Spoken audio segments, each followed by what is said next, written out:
አሰላሙ አለይኩም ወራህመቱላሂ ወበረካቱ የሀያት ዩቲዩብ ቤተሰቦች እንዴት ናችሁ? ደህና ናችሁ ወይ? አለሁኝ አልሐምዱሊላህ። ሰላማችሁ ብዝዝ ተረፈፍ ይበልልኝ። ረመዳን እንዴት ይዟችኋል? አፍያ፣ ኢባዳ፣ ጤና ሁሉ መልካም? ዛሬ በአንድ ቪዲዮ ነው የመጣሁት። እንግዲህ ተገርሜ በጣም አዝኜ አንዳንድ እህቶችና አንዳንድ ወንድሞች ስንጣላ ሪከርድ ቀርጸን ወደ ሚዲያ አወጣሃለው፣ እስቲ አንድ ሴት ልጅ ለባሏ ነው ወደ ሚዲያ አወጣሃለው ስትለው እንዴ ምን አይነት ጊዜ ነው የደረስነው? ጊዜው ምን አይነት ነው? ሀቂቃ እውነቴ ነው እና በጣም ነው የተገረምኩት ማለት ነው። እስቲ ሪከርዱ አዳምጠን እንመለስ። እኔና እናንተ ትፈርዳላችሁ ማለት ነው። ሀቂቃና ፎከራ እንዳሉትም ሚዲያ ላይ ማውጣት በጣም በቃ ደግሞ የራሴን ህይወት እጀምራለሁ። ስለዚህ እኔ ለራሴ እየኖርኩኝ ያንቺን ህይወት ማባላሽት ብቻ ነው ከዚህ በኋላ የኔ ድል። ይሄን አጋጣሚ ደግሞ መቼም እንዳትረሹ። ገባሽ? የራስሽን እንዲጠላት ነው ማደርግሽ የተወለድሽበትን ቀን እስከምትቆጥሪ ድረስ ጠብቂ። እንግዲህ ያው እህቶቼ ሰምታችሁታል ማለት ነው። በእንደዚህ አይነት መልክ ሚዲያ ላይ መውጣት ማለት በጣም ከባድ ነው። አንድ ሴት ልጅ ስትጣላም ሆነ የሆነ ነገር ስታደርግ ወደ ሚዲያ ነው የሚሮጠው ማለት ነውና ይሄን ቪዲዮ ሚዲያ ላይ ቆርጣ እንደዚህ ፎክሮባት ቆርጣ አውጥታ ሚዲያ ላይ እንትን ብላው ነው ማለት ነው። የሚገርማችሁ ማለት ነው። ሲቀጥልም ደግሞ እናንተ ስትጣሉም ሆነ እንትን ስትሉ ለምንድን ነው ወደ ሚዲያ የምትሮጡት? ሀቂቃ ነው ትምህርት እንዲሆናችሁ ነው። አንድ የቤተሰባችሁም ገበና፣ የእህቶቻችሁም የወንድሞቻችሁም የቤተሰብ ገበና። እኔ አገራችሁ ስትወጡ ጥላችሁ ነው የመጣችሁት። የቤተሰቦቻችሁ ችግር የቤተሰቦቻችሁ እንትን ብዙ ጊዜ እንትን ትላላችሁ ማለት ነው። ሚዲያ ላይ ያወጣችሁ ትዘረግፋላችሁ። አብዙ ሀቢባ ቤት በጣም ብዙ ነገር ትዘረግፋላችሁ ማለት ነው። እንዴ የሀገራችሁ የሰው ሀገር ስትሰደዱ ቤተሰቦቻችሁ ከነንትናችሁ ጥላችሁ ነው የመጣችሁት ወላስ እንዴት ነው የምታስቡት? ሀቂቃ ነው የምላችሁ። እና የምትታረቁ አይመስልም፣ የምትነጋገሩ አይመስልም። አንድ እህት ለባሏ ነው እንግዲህ ሚዲያ ላይ እንደዚህ ስለፎከረባት ሌላም ሪከርድ አሉ፣ ግን ሚዲያ ላይ አውጥታ አወጣሃለሁ ብላው ነበር አወጣችሁ እንዳለችውም ማለት ነው። እና በጣም ተገርሜ ነው ማለት ነውና በጣም አዝኛለሁ። ተው እንደዚህ ጥሩ አይደለም። እና በዚህ አጋጣሚ አብዲም እስር ቤት ነበረ ተፈቷል። አንዳንድ መልእክቶችም አስተላልፏል። በዚህ አጋጣሚ ደስ ብሎኛል ስለተፈታህ። በጣም መልካም ወንድማችን ነህ፣ በጣም ጥሩ ወንድማችን ነህ። ሀቂቃ እኔ አንዳንድ ሰው የሰው ልጅ ነህ። ሰላም ውድ ቤተሰቦቼ እንዴት ናችሁ? ደህና ናችሁ? ያው ሰሞኑን ጠፍቻለሁ አውቃለሁ።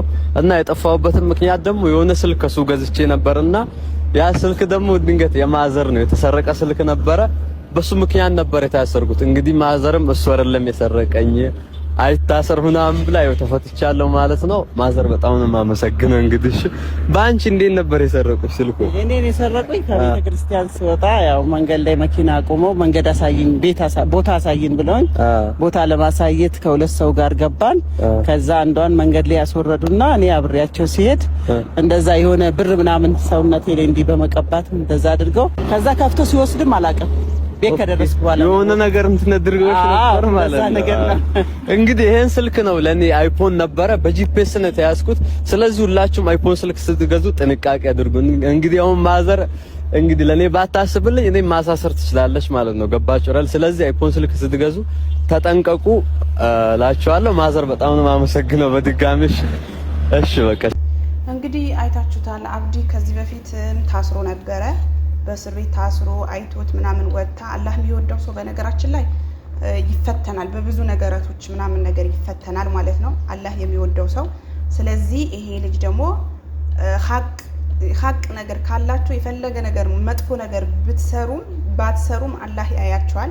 ይሄ ልጅ ምንም ነገር ስላልሰራ ያው እሱ አይደለም የሰረቀኝ ብላ እሱ ነው ብላ መጀመሪያ ያው ያሳሰሩት የነበረው ማለት ነው።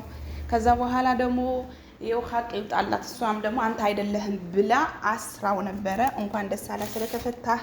በነገራችን ላይ በጣም መልካም ወንድማችን ነህ። ከዚህ በፊትም ብዙ መልእክቶች እያስተላለፍክ ነበር፣ ለብዙዎች እየረዳህ እየደገፍክ ነበር ወንድማችን ነህ።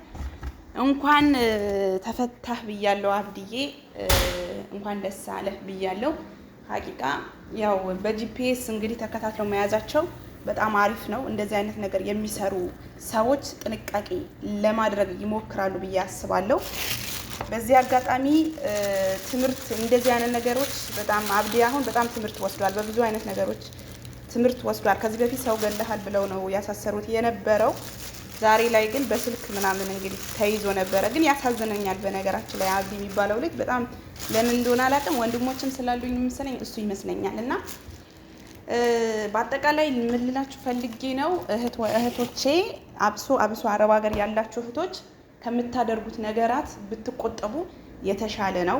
አደባባይ ላይ መውጣት፣ አደባባይ ላይ ለአንድ ወንድ ልጅ ካልተስማማሽ በቃ ማሰናበት ነው በቃ። ወይም ደግሞ እሱም ከሆነ እንደዛ ነው እንጂ ጭራሽ ይሄ ዳ ያመጣው ሚዲያ ላይ እየወጣችሁ እየተሰቀላችሁ እንደዚህ ያወጣሃለሁ እንደዚህ ያደርጋለሁ አንቺ እሱም ራሱ መፎከር።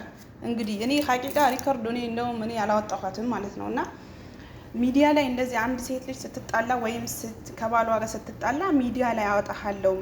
ሪከርድ ደግሞ ወላሂ ላዚም ሪከርድ በብዙ ነገር በጽሁፍ እንኳን ብታወሩ ብደልቱ ነው የተሻለ ነው። ሀቂቃ ነው የምላችሁና በጣም ጥሩ አይደለም። ይሄም ከአውርታችሁ ራሱ ሰው ማመን በጣም ከባድ ነው። እኔ እንጃ ግን ተጣልተው ራሱ እኔ የሚገርመኝ ተጣልተው አንድ ሴት ልጅ አኩርፈው ተኮራርፈው ወይ ጓደኛ ሊሆን ይችላል ወይ ፍቅረኛው ሊሆን ይችላል ተጣልተው መልሰው ደግሞ የሚታረቁት ነገር በጣም ይገርማል።